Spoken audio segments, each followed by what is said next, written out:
నమస్కారం. సురేష్ బాబు గారు, can you hear me? Hello Babu, Suresh Babu గారు కనబడుతుందా?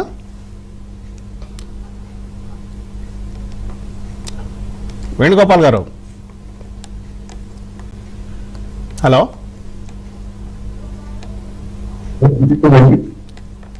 వేణుగోపాల్ గారు, హలో వేణుగోపాల్ గారు వినపడుతుందా? వేణుగోపాల్ గారు, ఇప్పుడు యుద్ధం జరుగుతున్నప్పుడు అమెరికాలో కూడా నిరసనలు జరిగినాయి కొన్ని ప్రాంతాల్లో. ఈ యుద్ధం వద్దు, లేకపోతే యుద్ధాన్ని తొందరగా ఆపండి అని చెప్పేసి. ఇందాక పేర్కొన్నట్టు పెంటగాన్ కూడా చెప్పింది, మనల్ని ఇరాన్ ఫస్ట్ అటాక్ చేసేటువంటి పరిస్థితి లేదు అని రిపబ్లికన్స్కి, డెమోక్రట్స్కి పెంటగాన్ ఇచ్చినటువంటి బ్రీఫ్లో క్లియర్గా చెప్పడం జరిగింది. There is no way Iran is going to attack first అని. మరి అమెరికా ఎందుకు ఈ సాహసాన్ని కొడిగట్టింది? ఇక్కడ ముందుగా ప్యానల్ ఉన్న సభ్యులకి మీకు నమస్కారం బ్రదర్. ఇక్కడ ఒక విషయం చెప్పాలి. ముందు ఏంటంటే, ఇరాన్ ఇప్పుడు ఎందుకు వార్ స్టార్ట్ అయింది, ఇరాన్ ఇచ్చాడు వార్ అనేది ఒకసారి ఆలోచన చేస్తే ఇక్కడ కొన్ని విషయాల గురించి ముందుగా చర్చించాల్సింది ఏంటంటే, యుఎస్ఏ ఎప్పుడు కూడా వార్ కి ముందుకెళ్ళదు. కాకపోతే ఈరోజు ఇరాన్ అనుసరిస్తున్న ఏదైతే ఉన్నాయో వాళ్ళ స్టెప్స్ ఉన్నాయో దాన్ని వాళ్ళ మూమెంట్స్ బేస్ చేసుకొని ఈ రోజు యుఎస్ఏ అయినా ఇజ్రాయెల్ అయినా కూడా ఈ డెసిషన్ తీసుకున్నట్టు కనపడుతుంది. వీళ్ళు చెప్తున్న ప్రకారం ఏంటంటే, అమెరికా గవర్నమెంట్ అయినా, ట్రంప్ అయినా, లేకపోతే పెంటగాన్ సభ్యులైనా కూడా చెప్పేది ఏంటంటే, ఇరాన్ ఎప్పుడు కూడా ప్రపంచంలోనే న్యూక్లియర్ పవర్ ని తయారు చేస్తుంది. న్యూక్లియర్ పవర్ వాళ్ళ దగ్గర ఉంది, న్యూక్లియర్ బాంబ్స్ ఉన్నాయి. సో దానివల్ల రాబోయే రోజుల్లో ఖచ్చితంగా ప్రపంచానికి ఏమంటారు భద్రత ఉండదనే ఉద్దేశంతో ఈ రోజు అమెరికా గవర్నమెంట్ వాళ్ళ మీద అభియోగం అవుతుంది. సో అది ఉన్నాయా లేదనేది వాస్తవమా కాదనేది మనకు పక్కన తెలియదు. కానీ బట్ ఈ రోజు జరుగుతున్న ఈ రోజు వార్ ఏదైతే ఉందో దాన్ని ఇనిషియేట్ చేయడానికి మాత్రం మెయిన్ రీజన్ ఈ న్యూక్లియర్ బాంబ్స్ అయినా, లేకపోతే వాళ్ళ దగ్గర ఉన్న ఈ మిలిటెంట్ పవర్ ఏదైతే ఉందో, లేకపోతే వాళ్ళ శక్తి ఏదైతే ఉందో దాన్ని పతనం చేయడం కోసమే వాళ్ళు వార్ స్టార్ట్ చేసినట్టు మనకు కనపడుతుంది. సో ఇప్పుడు ముందుగా ఏంటంటే, వీళ్ళు ఇప్పుడు ఇజ్రాయెల్ ఏం చెప్తూ వచ్చిందంటే, బేసిక్ గా అమెరికా గవర్నమెంట్ కి ఇజ్రాయెల్ కున్న సంబంధంతో ఇజ్రాయెల్ వచ్చేసి ఇరాన్ వాళ్ళ మిలిటెంట్స్ లేకపోతే వాళ్ళకున్న పవర్ తోటి గల్ఫ్ కంట్రీస్ మీద దాడి చేయాలన్న ఆలోచన జరుగుతుంది. సో వాళ్ళకు న్యూక్లియర్ పవర్ ఉండడము, లేకపోతే వాళ్ళ దగ్గర ఉన్న డ్రోన్ పవర్, లేకపోతే ఇంకా మిలిటెంట్ పవర్ తోటి వాడుకొని ఈ రోజు గల్ఫ్ కంట్రీస్ లో, లేకపోతే యుఎస్ లో, గల్ఫ్ కంట్రీస్ లో ఉన్న యుఎస్ ఎంబసీస్ మీద దాడి చేయాలన్న ఆలోచన జరుగుతుందని వీళ్ళు ముందుగానే పచ్చిగట్టాలని వీళ్ళు అంటున్నారు. బట్ అది వాస్తవమా కాదనేది మనకి తెలియదు. బట్ ఈ రోజు జరిగిన పరిస్థితులు చూస్తే ఖచ్చితంగా ఏంటంటే, వాళ్ళు ఇజ్రాయెల్ వాళ్ళు వచ్చి ఇరాన్ మీద దాడి చేయడం, ఇరాన్ వాళ్ళు వచ్చి అమెరికా స్థావరాల మిలిటరీస్ మీద, లేకపోతే యుఎస్ ఎంబసీస్ మీద, గల్ఫ్ ప్రాంతంలో ఉన్న అన్ని ప్రదేశాల్లో వీళ్ళు ఈ రోజు స్ట్రైక్, డ్రోన్ స్ట్రైక్స్ అయినా లేకపోతే బాంబులైనా దాడి చేసినట్టు కనపడుతుంది. దానివల్ల చాలా నష్టం వాటిల్లుతుంది. యుఎస్ గవర్నమెంట్ కూడా, ట్రంప్ కూడా నిన్న మీరు ఒకసారి స్టేట్మెంట్ చూస్తే ట్రంప్ క్లియర్ చెప్తున్నాడు, మేము ఇంకా 4-5 వీక్స్ అయినా కూడా కంటిన్యూ అవుతాం కానీ కాంప్రమైజ్ అవ్వమని ట్రంప్ మాట్లాడుతున్నాడు. ఒక రకంగా చెప్పాలంటే ఇది మంచి పరిణామం కాదు. యుద్ధాలు అనేది ఎవరు యాక్సెప్ట్ చేసే విషయం కాదు. ఎవరికి కూడా ఇది యుద్ధ వాతావరణంలో ఉండాలన్న ఆలోచన అది ఈ ప్రభుత్వానికైనా, అమెరికా ప్రభుత్వానికైనా, లేకపోతే గల్ఫ్ కంట్రీస్ కైనా, లేకపోతే ఇజ్రాయెల్ కైనా, ఎవరికైనా కూడా అన్నిటికి కూడా ఎఫెక్ట్ అయ్యే ఛాన్స్ ఉంటుంది. ఎకనామికల్ గా ఎఫెక్ట్ అవుతుంది, జనరల్ పబ్లిక్ ఎఫెక్ట్ అవుతుంది. ఇప్పుడు ఒకసారి చూస్తే వార్ వాతావరణం వల్ల ఈరోజు ఎకానమీ ఇంపాక్ట్ అయింది. గల్ఫ్ కంట్రీస్ నుంచి ఆయిల్ ఇంపోర్ట్, ఎక్స్పోర్ట్స్ అన్ని సర్వీసెస్ ఆగిపోయినాయి. అలాగే ఎయిర్లైన్స్ అన్ని ఆగిపోయిన పరిస్థితి ఉన్నాయి. అలాగే ఈరోజు ఏమంటారు ప్రపంచవ్యాప్తంగా ఉన్న ప్రజలందరూ కూడా భయపడే పరిస్థితి తయారైపోయింది. సో ఇలాంటి వాతావరణం కావాలని ఎవరు కోరుకోరు. కానీ కాకపోతే అమెరికా గవర్నమెంట్ దీనికి ఎందుకు సాహసం చేసిందంటే, కేవలం వాళ్ళ దగ్గర ఉన్న న్యూక్లియర్ పవర్ ని లేకపోతే వాళ్ళ న్యూక్లియర్ బాంబ్స్ తయారు చేస్తున్నారన్న అభియోగం ఏదైతే ఉందో దాన్ని కంట్రోల్ చేయడం కోసం, లేకపోతే రాబోయే రోజుల్లో ఈ ఇరాన్ వల్ల ప్రపంచానికి ఒక విపత్తు, లేకపోతే ప్రపంచానికి ఒక ఏమంటారు వాళ్ళు అటాక్ చేసే పరిస్థితి ఉంది, వాళ్ళను ఇది చేయాలనే ఉద్దేశంతో ఇది యుద్ధం స్టార్ట్. రైట్. వేణుగోపాల్ గారు, యుద్ధం మొదలు పెట్టింది ఎవరు? ఖచ్చితంగా యుద్ధం అంటే ఈ రోజు ఏంటంటే, ఈ రోజు వీళ్ళు ఇజ్రాయెల్ వాళ్ళు చెప్పిన స్టేట్మెంట్ ప్రకారం అమెరికా గవర్నమెంట్ కి న్యూక్లియర్ బాంబ్స్ ఉన్నాయి, న్యూక్లియర్ పవర్ వాళ్ళు దగ్గర ఉంది, వాళ్ళు అటాక్ చేసే ఛాన్సెస్ ఉన్నాయని చెప్పి ఇజ్రాయెల్ వాళ్ళు చెప్పిన మాట వాస్తవం. దాన్ని బేస్ చేసుకుని యుఎస్ వాళ్ళు వార్ స్టార్ట్ చేశారు. యుఎస్ వాళ్ళు తీసుకెళ్లి ఇరాన్ మీద అటాక్ చేయడం, ఇరాన్ వాళ్ళు వచ్చి మళ్ళీ ఇమీడియట్ గా వాళ్ళ డ్రోన్స్ ని లేకపోతే వాళ్ళ దగ్గర ఉన్న పవర్ ని, మిలిటెంట్ పవర్ వాడుకొని ఈ రోజు అమెరికా స్థావరాల మీద, అమెరికా యుఎస్ ఎంబసీస్ మీద, గల్ఫ్ కంట్రీస్ లో ఉన్న చాలా ప్రదేశాల్లో వాళ్ళు కూడా దాడి చేశారు. సో ఇలాగ ఏంటంటే వారు రోజు రోజుకి పెరుగుతుంది కానీ తగ్గట్లేదు. సో ఖచ్చితంగా స్టార్ట్ చేసింది అయితే యుఎస్ అనే చెప్తాను. రైట్ అండి గోపాల్ గారు. ఇప్పుడు అమెరికాలో కూడా న్యూయార్క్ కావచ్చు, లాస్ ఏంజల్స్ కావచ్చు, కొన్ని స్టేట్స్లో వ్యతిరేక ప్రదర్శనలు జరుగుతున్నాయి. దానికి వాట్ ఇండికేట్స్ దట్? ఇండికేషన్ ఏంటి? ఈ రోజు రిపబ్లికన్ గవర్నమెంట్ ఉంది అమెరికాలో, ట్రంప్ అధికారంలో ఉన్నాడు. ట్రంప్ ఆలోచనలన్నీ కూడా కొంచెం డిఫరెంట్ గానే ఉంటాయి. గతంలో కూడా చూసాం, గతంలో ఉక్రెయిన్ వార్ అప్పుడు చూసాం, రష్యాతో వాళ్ళ రిలేషన్స్ ఏందో ఒకసారి చూసాం. అలాగే ట్రంప్ మైండ్ సెట్ కూడా ఏంటంటే ఈ రోజు ఆయన కొంచెం మొనోపొలిగా ఉండాలన్న ఆలోచన మైండ్ సెట్ లోనే పోతున్నాడు. ప్రపంచంలో నేనే పెద్ద ఉండాలి, పెద్దలాగా పాత్ర పోషించాలి, నేను చెప్పినట్టే వినాలన్న మైండ్ సెట్ లో ఆయన వెళ్తున్నాడు. అది అంటే మేక్ అమెరికా గ్రేట్ అగైన్ అన్నారండి. మగా మేక్ అమెరికా గ్రేట్ అగైన్ అన్నప్పుడు, మేక్ అమెరికా గ్రేట్ అగైన్ అన్నప్పుడు తమ యొక్క ఆయుధ సంపత్తి, తమ యొక్క పవరు ఇక్కడ వెనిజువెలాలో చూపించినట్టు అట్లా చూపిస్తే సరిపోతుందా ఏంటది?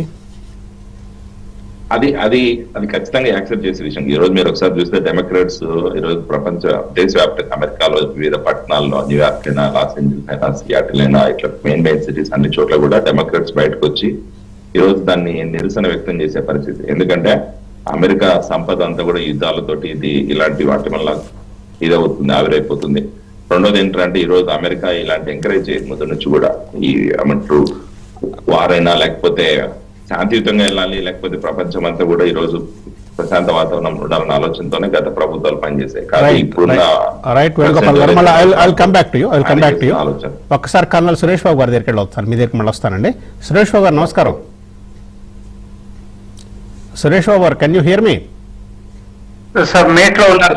సురేష్ బాబు గారు అన్మ్యూట్ చేసుకోండి, ఒక్కసారి అన్మ్యూట్ చేసుకోండి. సురేష్ బాబు గారు, what is your call on this war? If you see all the analysis in the world, New York Times gani, the Hindu gani, what they say is the equation is very clear.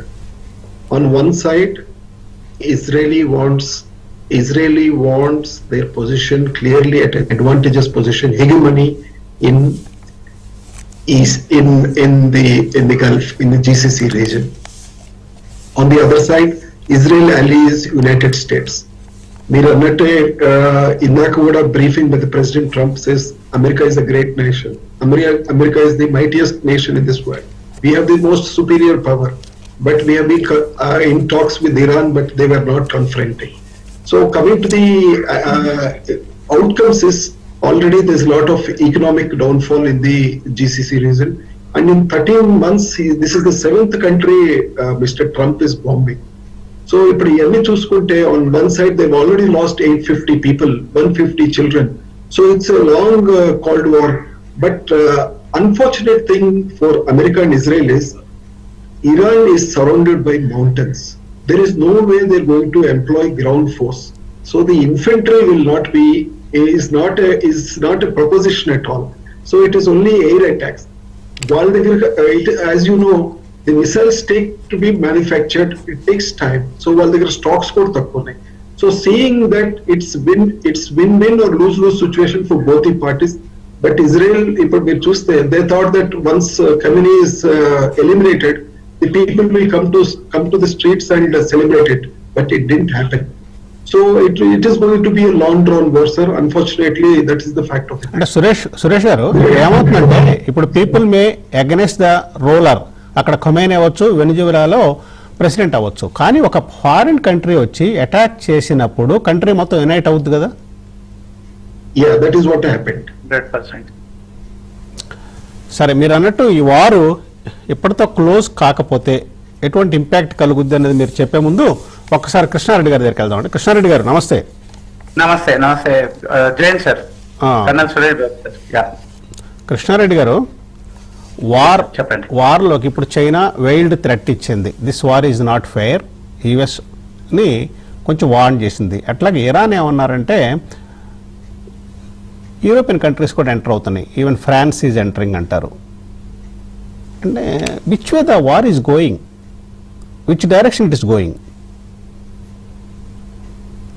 Right sir.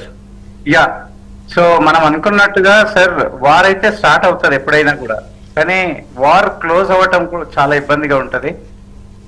అది ఎందుకంటే ఈ రోజు మన America Israel ఏదైతే ఇంతకుముందు వక్తలు ఎవరైతే చెప్పారో న్యూక్లియర్ థ్రెట్ అని, తర్వాత ఎప్పుడు కూడా ఇప్పుడే కాదు చాలా రోజుల నుంచి ఇజ్రాయెల్ ఇరాన్ థ్రెట్ గానే ఉంది. ఎందుకంటే ఇరాన్ పవర్ఫుల్ కంట్రీ. ఇంతకుముందు కర్నల్ సార్ చెప్పినట్టుగా జియోగ్రఫికల్ లేఅవుట్ కానివ్వండి, టెర్రైన్ కానివ్వండి, the determination braveness of the people అని అవ్వండి, ఏదైనా అవ్వండి, they are good enough. And ఇది అంటే ఇప్పుడు లీడర్షిప్ ని ఒక లెవెల్ ఆఫ్ లీడర్షిప్ ని మాత్రమే ఎలిమినేట్ చేశారు. For our kind information there are 3 to 4 levels of leadership. If one leadership is eliminated, other leadership will automatically take over. So this is a kind of governance is there. And ఈ మసాద్ and CIA యొక్క intelligence ఏదైతే ఉందో వాళ్ళ when they carried briefcases on the streets of Iran to get the intelligence report, that was the real impact, the real information coordinated attack was happened. అది అనేది ఒక్కటి ఎందుకు అని అంటే మనం కూడా అంటూ ఉంటాం కదా, కర్నల్ గారు ఇక్కడ కూర్చున్నారు, సిడిఎస్ జనరల్ రావత్ అన్నారు, we need to fight with 2.5 fronts అని. One front we fight with China, other front with Pakistan, and the half front is within India.